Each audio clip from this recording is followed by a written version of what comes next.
Hello. I decided to make this video to tell you guys about what it's like to be a Chinese English teacher in China. You know, those of you who want to come to China to teach English, you probably research a lot of stuff on the internet. You want to know what the Chinese schools are like, what the students are like, what the schedules are like, stuff like that. But I think still most people have a pretty good idea of what it's like to be an ESL teacher in China. But very few people know what it's like to be a Chinese teacher in a public school in China, because this is something that nobody talks about. So I thought it would be a good idea to tell you what it's like to be a Chinese teacher in China, what it takes to become a public school teacher in China. Also, since I have a lot of experience working in public schools, because I came to China in 2002, and I've been working in public education, Chinese public education, since 2002. So I'm pretty well familiar with what it's like to be a teacher here. So I hope that my experience is going to be useful for you. Thank you. Okay, so let's start with the Chinese students. So, typically, Chinese kids are enrolled in a preschool for 3 years. And after 3 years of preschooling is over, they begin primary school at the age of 6 or 7. So they start very early. Chinese students have a really long school day. Most of Chinese classes start at 8 o'clock in the morning and 8 around 5 o'clock in the afternoon. There are some districts that have school days longer than 9 hours, but all schools have classes that last at least 8 hours. And here maybe also it's a good idea to tell you guys a little bit about the Chinese school year. So a Chinese school year starts in early September and continues into the following July. And it consists of 2 semesters, the fall semester and the spring semester. We often call them term 1 and term 2. And these 2 terms have approximately 19 to 20 weeks respectively, and they are separated by 3-week winter break between January and February for the Spring Festival. And also they have roughly 2-month summer vacation between July and September. Well, as I said, schools are in session 5 days each week. Students usually attend 4 or 5 classes in the morning, and then another 2 or 3 classes in the afternoon. In primary schools, each class is 40 minutes long with a 10-minute break in between. And also there's a lunch break, which is approximately, well, depending on a school, but at least 1 hour long again, but it all depends on school. Okay, after school tutoring, yeah? So this is a very popular thing in China. Everybody who's been here long enough probably have private lessons, and they're very well familiar with it. Because China is a very competitive society due to its population. Most parents spend a lot of their income on their children's education. So a lot of kids take private classes. They learn Chinese, math, English, music, Weiqi, which is Chinese chess, and a lot more, you know. So Chinese kids are super busy. Many students also attend Bushiban or cram school in the evening and on weekends. These are special schools and they usually help the kids with the homework, and also they help them to pass their exams. Now, the class size in China is large, very, very, very large. Most primary schools have around, 5 classrooms per grade. And yes, there are about 50 students in a classroom. Some schools split their students. Like, for example, in my school, we have big classes and small classes.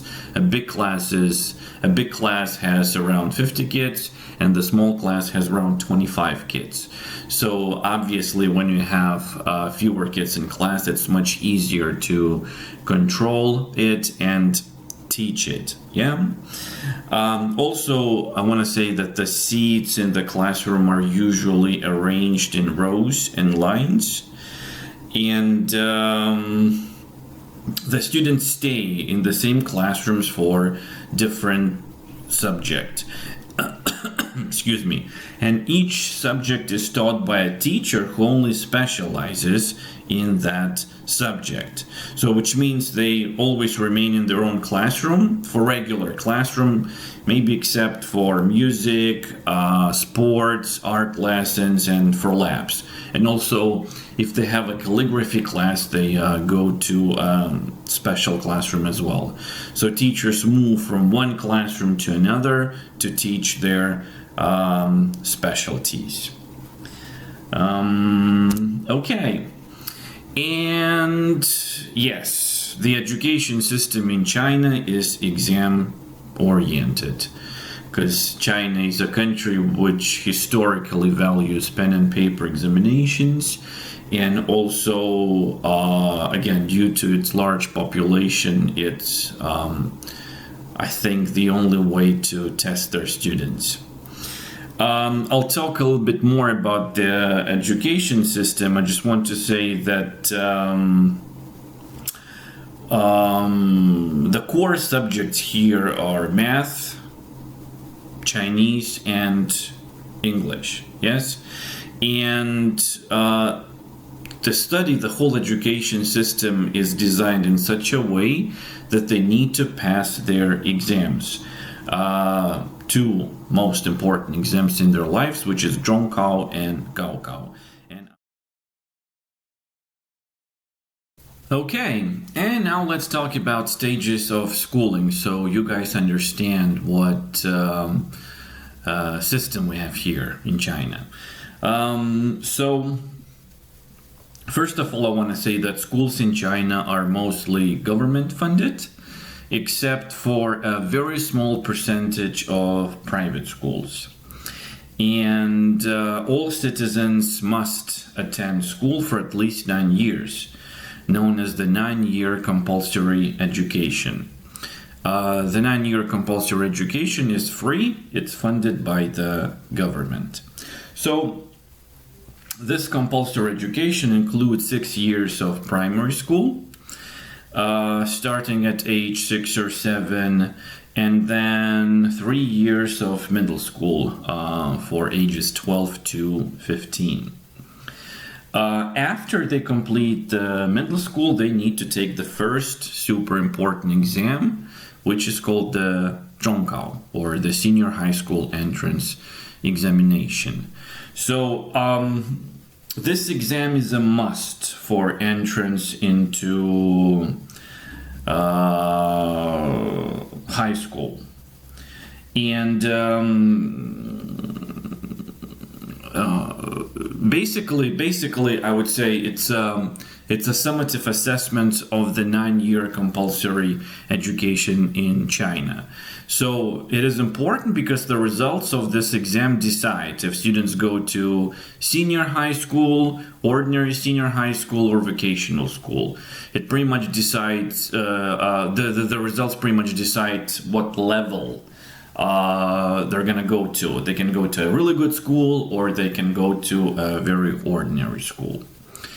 After they pass the Zhongkao, they go to high school, and high school lasts 3 years as well. And after that, they need to take the most important exam of their lives, the Gaokao, or the National College Entrance Examination. So, a score on this standardized test, which is what it is, this examination is actually a highly centralized testing system, which selects the students for higher education and all universities and colleges throughout the country, and I guess even abroad. And the score, the results, are pretty much the only thing that matters when it comes to determining whether or not the students can go to college. And if they can, which schools they can attend. So it's life-changing event, because if you pass the exam, you are free to go, depending on the score, of course, you can go to a very good school. You can go to a very good college or university. If your scores are low, then the doors to good schools are shut, But if you fail, of course you can try again, but you're going to lose a year and you're going to fall behind. And that's a big deal in this super competitive society. So, what else can I say? The exam, the Gaokao, is held once every year at the end of the school year. And I can say, with all certainty that pretty much the education system in China is geared towards passing this exam. Because when the students go to the high school, so the final year of the high school especially, is often focused intensely on preparation for the exam. So it's a very big deal in China. Some parents spend thousands of yuan to help students to pass the exams, And it's not even unheard of for parents to go so far as quitting their jobs to help their children study during this year, But of course it applies to wealthy families.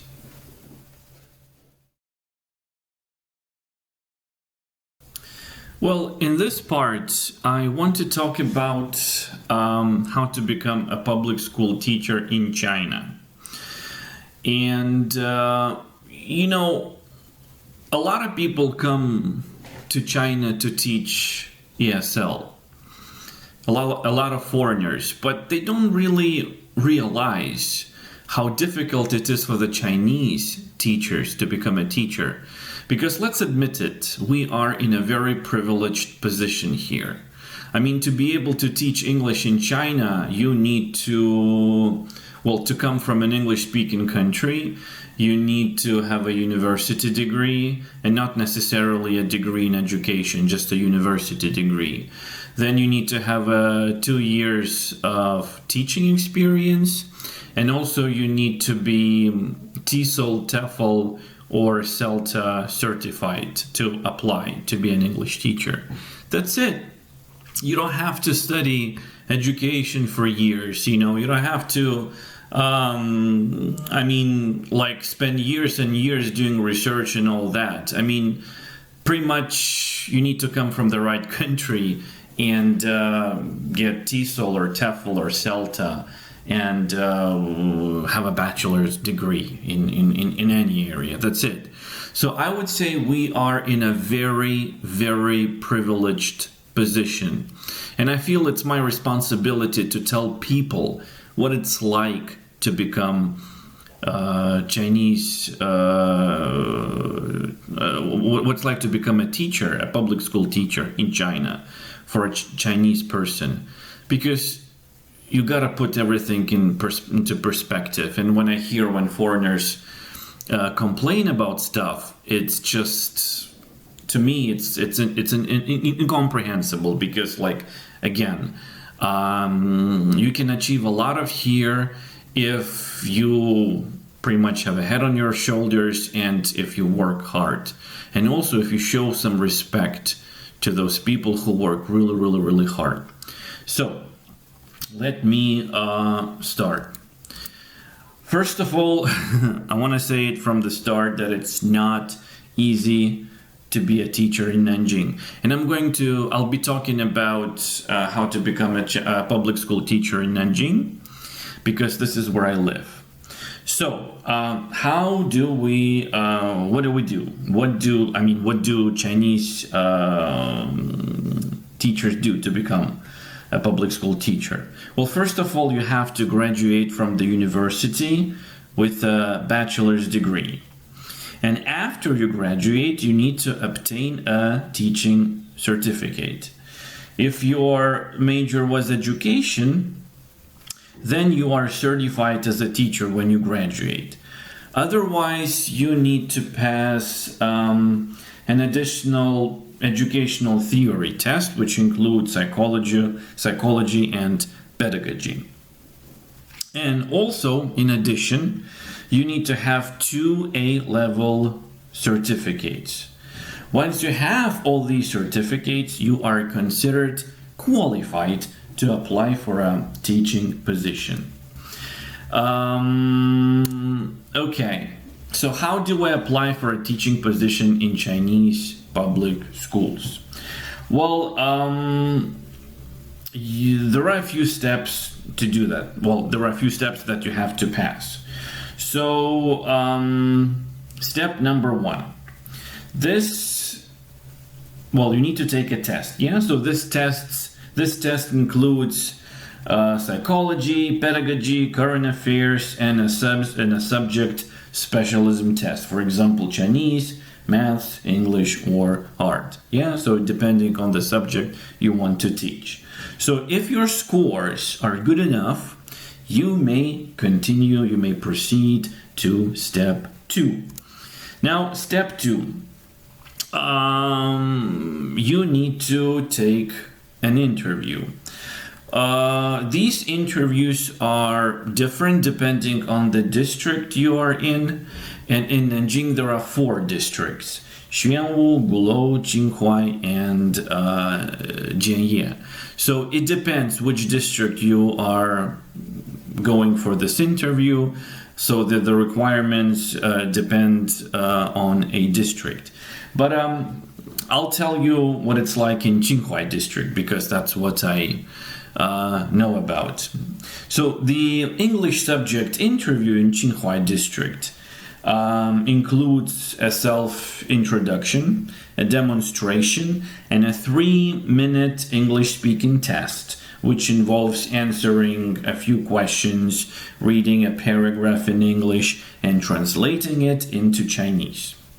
So if you pass this, you may proceed to the next round, or the next step, which is a 40-minute demo. Just a few things I want to say. Like, foreign teachers are often required to do demos too, but they're required to do like a 20-minute demo or a 15-minute demo. Very rarely they're required to do a full class. And from my experience, it's always such a big deal. I mean, foreign teachers become really nervous and they're not sure what they're doing, So again, let's put things in perspective and just see what the Chinese teachers have to do. So anyway, you are observed doing a 40-minute demo. When the topic is given to you, you don't know the topic in advance. No, it is given to you, and then you have 1 hour to prepare to deliver the lesson. That's what it is. So you have 1 hour to figure out what you're going to do. Again, put it in perspective, because from my experience, most foreign teachers are given the topics 1 day or 2 days in advance, and they have plenty of time to prepare. Chinese teachers do not have that luxury. Step number 4, physical examination. So if you pass this, The job is pretty much yours. But at this point, you still don't know which school is gonna employ you, which leads to step number 5, choice of school, and it depends on how well you score during all the tests. So as you can see, it's a very long and I would say complicated procedure.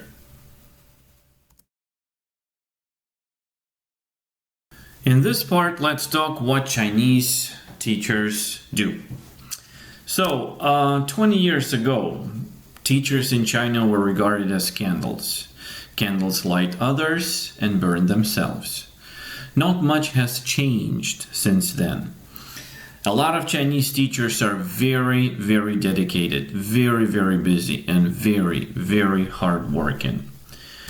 In the first 5 years of your work as a new teacher, you'll probably be in charge of a class of around 50 students and 100 parents.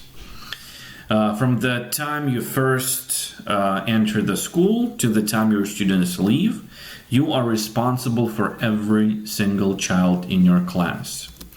Let's take English teachers as an example.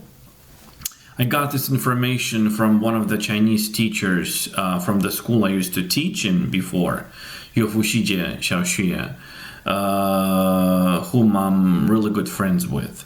So this is confirmed information, yeah?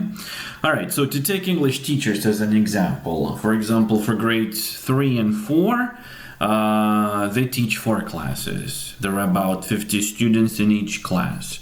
For grades 5 and 6, they teach 3 classes. Sometimes they'll teach 2 grades, 3 or 4 classes.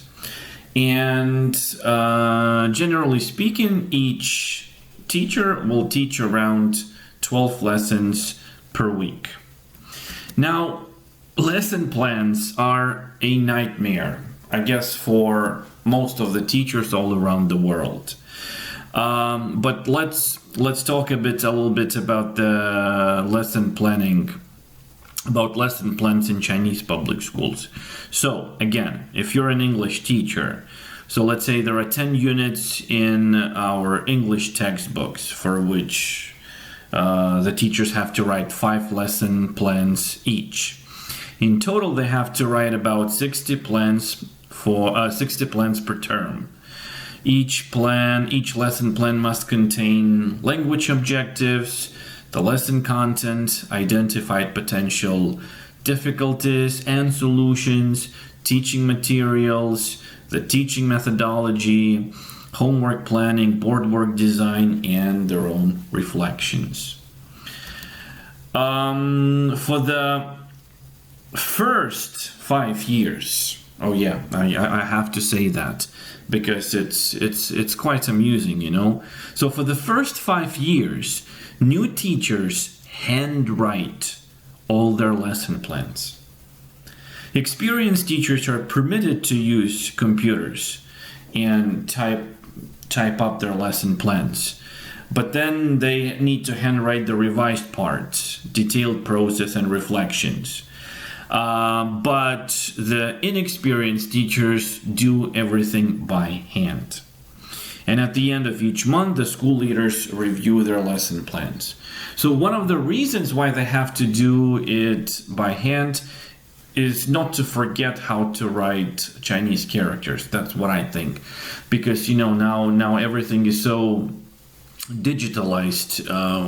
There are computers, smartphones, all that, and it's very easy to type stuff even in Chinese. So if you're used to typing in Chinese, you may forget how to write the character. So that's why as teachers they have to know it very well. That's why it's just an additional way to practice, I guess.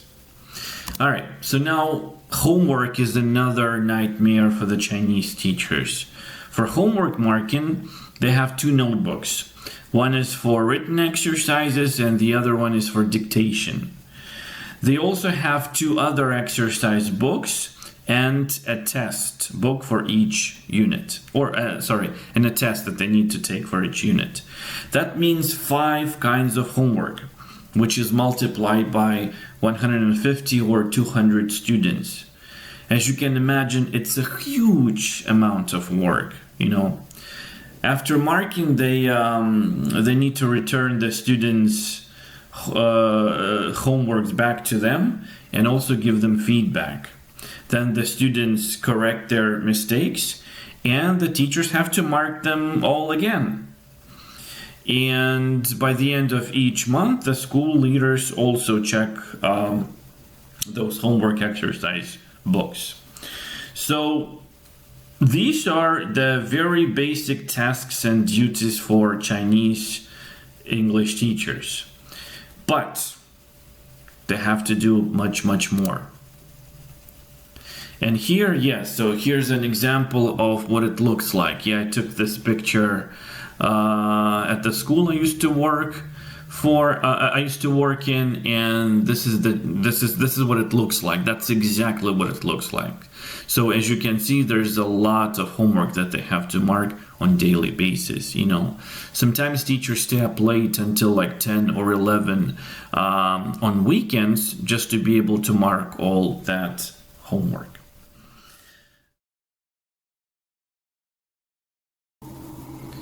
Okay, so in this part we will talk about professional development. And as we have established, teachers have, I'd say, 4 basic tasks that they need to complete. So they plan their lessons, they deliver them, they mark homework, they grade papers, and they give feedback. These are the basic tasks and duties. But as any teacher out there, any teacher would know that this is just the tip of the iceberg, and the teachers are supposed to do so much more. So here's what Chinese teachers need to do. During the summer and winter breaks, they usually have, 3 or 4 days of training courses which take place at their school. Usually takes it's in the form of a lecture. So at school they listen to lectures, and during the semester, I think around 10 times a term. Again, it depends on the school. Chinese teachers have to participate in various professional development courses arranged by the District Education Bureau. Usually they're demo lessons or idea exchanges, something like that. Also, teachers aged under 35 years old are required to participate in all sorts of inter-school competitions. For example, this could be an English speaking contest, it could be like teaching design competition, or all sorts of demos. And in addition to teaching, also Chinese teachers are required to write articles and be research teachers. And that's very important, because if you don't have any published papers as a Chinese teacher, you cannot participate in the assessment activities. Also, they have to be involved in all sorts of school affairs. But I think this applies to every single teacher in the world. I mean, you have to participate in all kinds of stuff at school. So here's what happens in Chinese public schools, right? So meetings, For example, at the school I used to work in, every Wednesday afternoon there was an hour meeting. And this is something that's specific to Chinese schools. You do not get notified in advance what time you're going to have that meeting, Usually you get a message, and when you receive a message from your leader, you have to go to the meeting room immediately. But again, everything I say here is based on my experience. It is different from school to school. Also, Chinese teachers are supposed to arrange all sorts of school activities, So Children's Day, New Year, Sports Day, so everyone has to attend and play their part. Also, if you're an English teacher, you're supposed to organize at least 2 English activities. Or it could be a song contest, could be drama, could be Halloween, could be Christmas, or whatever. Teachers, again, under 35 years old are supposed to give 1 open class per term, which means parents come to watch your class. And then district research teachers and other more experienced teachers come to observe and evaluate your lesson. And the fourth activity, reading. Each semester, teachers under 30 years old are given 4 books to research. Think about it, 4 books. After reading, they're required to write an article about them, and this is what they do every term. And finally, this is a huge part of what a Chinese teacher does, cooperation with parents. They have to keep in constant touch with parents by informing them about homework, the students' performance, school notices, and so on and so on and so forth. Again, I think it's very similar to what other teachers do all around the world, but given the number of the parents that Chinese teacher has to deal with, it's something on a different level, just because there are like hundreds of parents you have to deal with. So yeah, and of course, like in China, schools provide certain service. Yeah, so parents are the customers. We need to satisfy the parents. We need to make them happy. So teachers always have to be nice and friendly to the parents. I mean, some parents may not be very adequate, but like you have to swallow your pride and be super nice to them so they don't complain. Because, you know, at the end of the day, children are always, or students are always right, and teachers are the ones who take the blame for pretty much everything. Well, I hope my video was useful.